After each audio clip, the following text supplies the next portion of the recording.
ஆஃபீஸ்லலாம் பார்த்திங்கன்னா எல்லாருக்கும் ஒரே மாதிரிலாம் சம்பளம் போட மாட்டாங்க. அவங்கவுங்க பொசிஷனுக்கு ஏற்ற மாதிரி அவங்கவுங்க பார்க்குற வேலைக்கு ஏற்ற மாதிரி தான் அவங்களுக்கு சம்பளம் தருவாங்க. இதே மாதிரி நம்மளோட வாழ்க்கையிலையும் நம்ம என்ன செய்கிறோமோ அதுக்கேற்ற பலன் தான் நம்மளுக்கு கிடைக்கும். நம்ம எல்லாருக்கும் நல்லது நினச்சி நல்லதே பண்ணோன்னா நம்மளுக்கும் நல்லதே நடக்கும். நம்ம எல்லாருக்கும் கெட்டது நினச்சி கெட்டதே பண்ணோன்னா நம்மளுக்கும் கெட்டதே தான் நடக்கும்.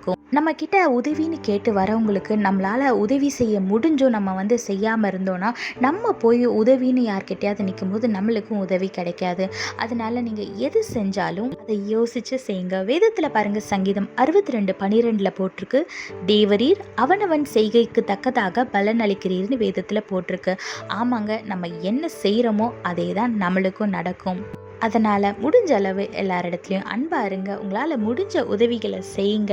யாருக்கும் தீமை நினைக்காம எல்லாருக்கையும் ஆசீர்வதித்து செபிங்க. நிச்சயமாக கர்த்தர் உங்களையும் ஆசீர்வதிப்பார், உங்களுக்கும் உதவி செய்வார், நன்மைகளை செய்வார். எல்லாரிடத்துலையும் அன்பாக இருங்க, ஆசீர்வாதத்தை பெற்றுக்கொள்ளுங்க. கர்த்தர் உங்களோடு கூட இருந்து உங்களை ஆசீர்வதித்து பாதுகாத்து வழி நடத்துவாராக. ஆமென். In all the offices, the payments will be different for all the employees. They will pay them according to their positions and how hard they work.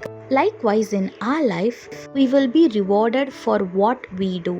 If we do good things, we will be rewarded with good things. But if we do bad things to others, we will be rewarded vice versa. If someone asks you for help and if you are able to help them but you deny to help them, that means when you are in need and when you ask someone help, they will also deny to help you. Look what the Bible says in Psalm 62:12. You reward everyone according to what they have done. Yes, so whatever you do, you will be rewarded according to what you have done. So before doing anything, think and act wisely. Look and learn from our Lord and love others like our Lord loves us, and help others like He does, and bless them instead of cursing them when they hurt you. So walk like our Jesus and live a blessed life. God bless you all. Have a blessed day. Amen.